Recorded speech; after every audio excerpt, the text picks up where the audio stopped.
This is the 8th annual Adrian Search for Children's Cancer Cure, and I started this 8 years ago with the help of the Women's Club of Hermosa Beach on my 25th anniversary without bone cancer.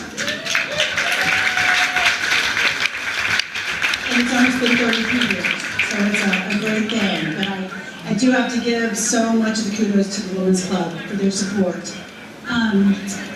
This year's beneficiary is Alex's Lemonade Stand, and we have 5 very special guests with us this evening who have benefited and have a very strong connection to Alex's Lemonade Stand. These 5 individuals are the Herman family. We have Brad and his wife, Karin. We have Jonah, Elijah, and Aaliyah. Such a pretty name. So without any further ado, I'd like to introduce Brad.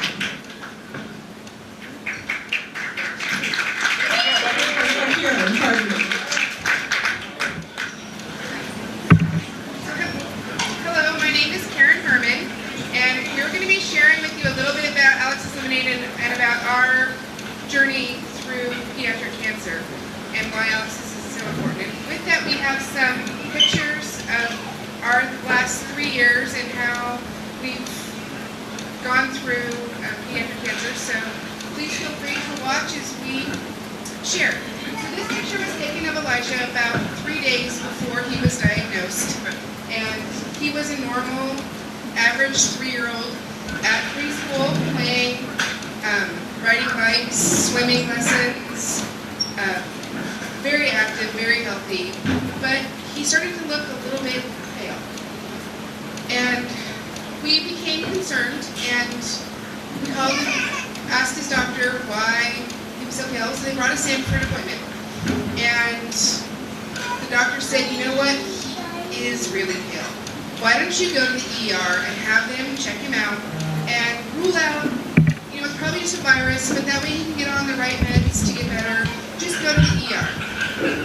So we went to the ER and waited and waited and waited.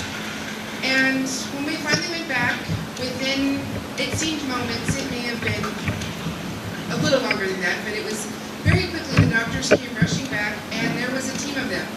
And I don't know if you've ever gone to the doctor or the hospital, but when a team comes, you know there is more going on than you have bargained for. And so a whole team of doctors came in and told us our son had leukemia. And our world was changed. It wasn't a virus. It wasn't going to go away. Our son had leukemia and we were in the fight for our lives. Within 24 hours of Elijah's diagnosis, they placed a PICC line to deliver chemotherapy. They also started him on steroids and some pretty intense antibiotics. And we would spend most of the first 45 days since his diagnosis in the hospital, isolated from everyone that we knew because our risk of infection was too great.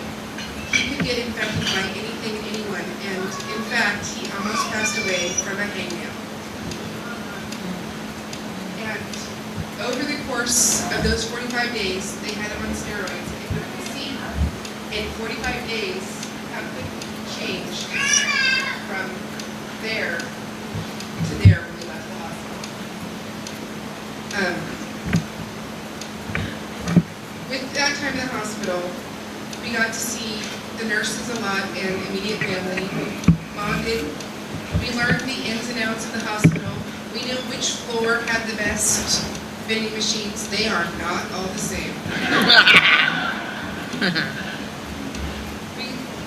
We got a room that had a DVD player, and Elijah started watching Despicable Me on loop.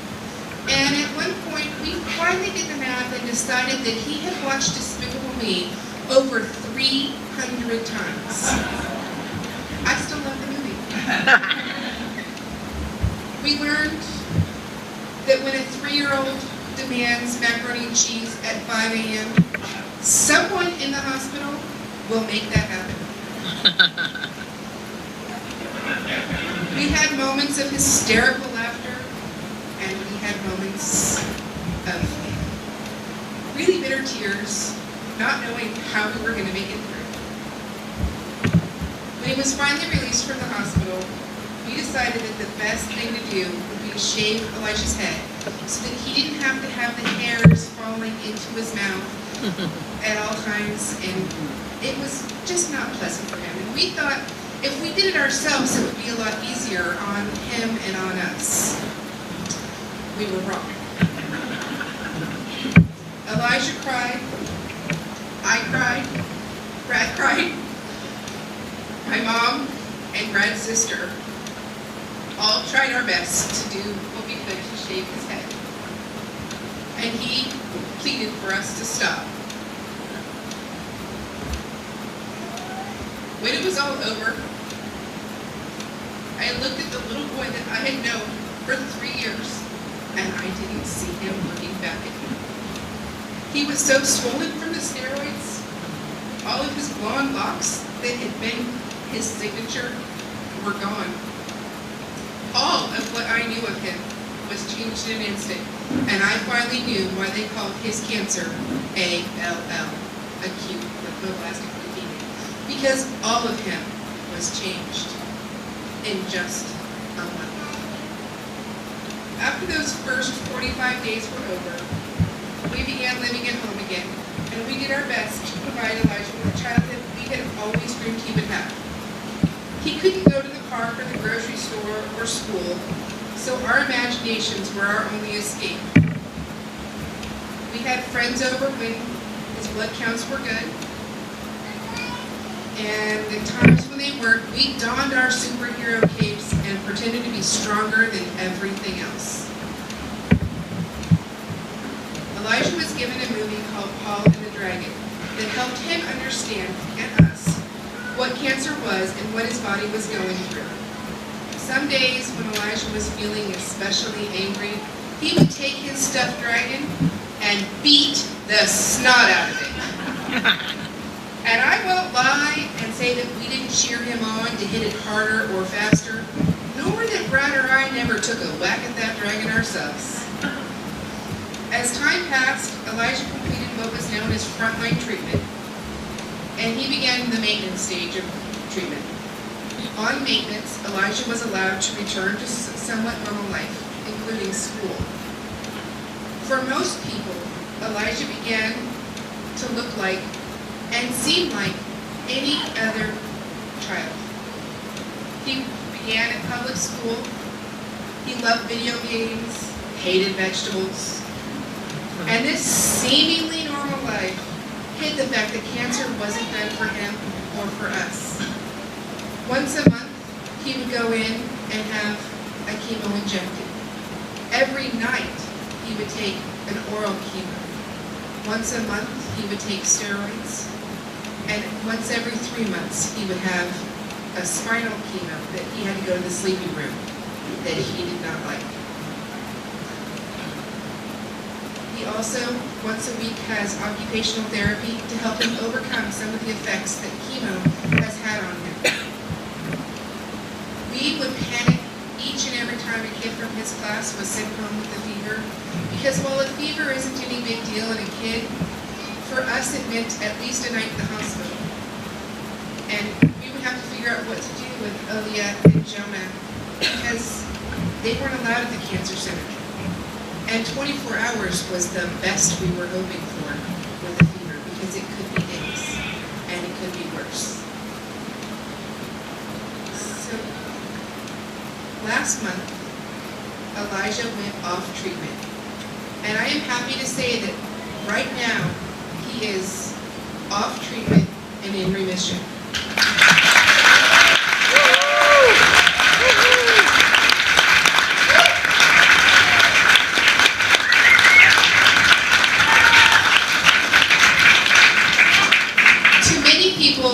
They think that's the end of the story, that everything is better and that we can just relax.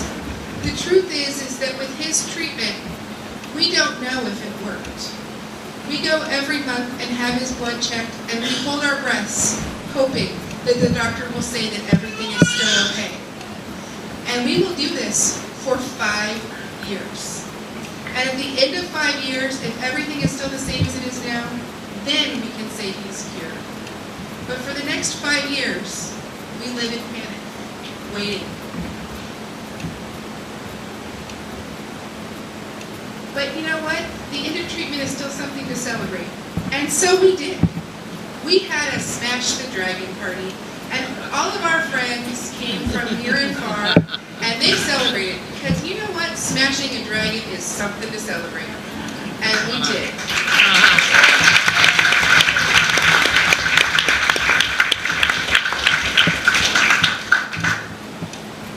But we've learned a lot over the last 3 years, things that we never knew. We've learned that while cancer is the #1 disease killer of children, it is grossly underfunded. Less than 5% of the federal government's total funding of cancer research is dedicated to childhood cancer research. They excuse this lack of funding by saying that the 5-year survival rate for children is very high. However, every day an additional 250 children, or 91,250 children a year, die from cancer. Of those that do survive, 2/3 of childhood cancer patients have long-term, lasting side effects from the treatment that saved them. And that includes a secondary cancer that does not count as relapse. There's no cause of pediatric cancer. There's no one that's exempt. It hits every socioeconomic class, every geography, and in fact, 1 in 330 children will be diagnosed with cancer before they are 20 years old. Through all this, we have become strong supporters of the work that Alex's Lemonade Stand Foundation does. Through the vision of one incredibly brave 4-year-old, Alex Scott. She believed that she could make a difference by having a lemonade stand. And over the 4 years that she survived, she held lemonade stands and was able to raise over $1 million. And when she passed away at 8 years old, her family took up the cost and continued her dream and her vision, and have made Alex's Lemonade Stand one of the leading supporters in pediatric cancer research.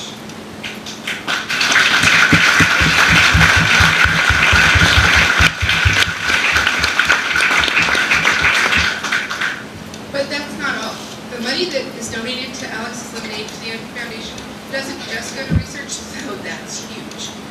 It also makes a travel fund, because many people across the nation have to travel pretty far to get their child to a doctor who can treat them. And so Alex's helps them by giving them gas cards, by giving them places, hotels to stay in, by giving them money to pay for parking at hospitals, because as we all know, living in LA, parking is expensive. And for many people who are strapped, that is the only way that they can get their child to and from treatment. Alex's Lemonade Stand is also working hard to bridge the gap in funding research. The research Alex is funding is helping to make the difference, so that someday no parent will ever wonder if cancer is a death sentence. They'll never wonder what the effects of years of treatment will have on their child, or if the treatment got the last invisible bit of cancer. Research makes the difference. It saves kids from treatment that is cruel and damaging, and we need foundations like Alex's to do the research that no one else is providing. So thank you for being here, for spending your time, energy, and money to help Alex's fund more research, to help children facing cancers to get a chance to beat the snot out of the evil dragon.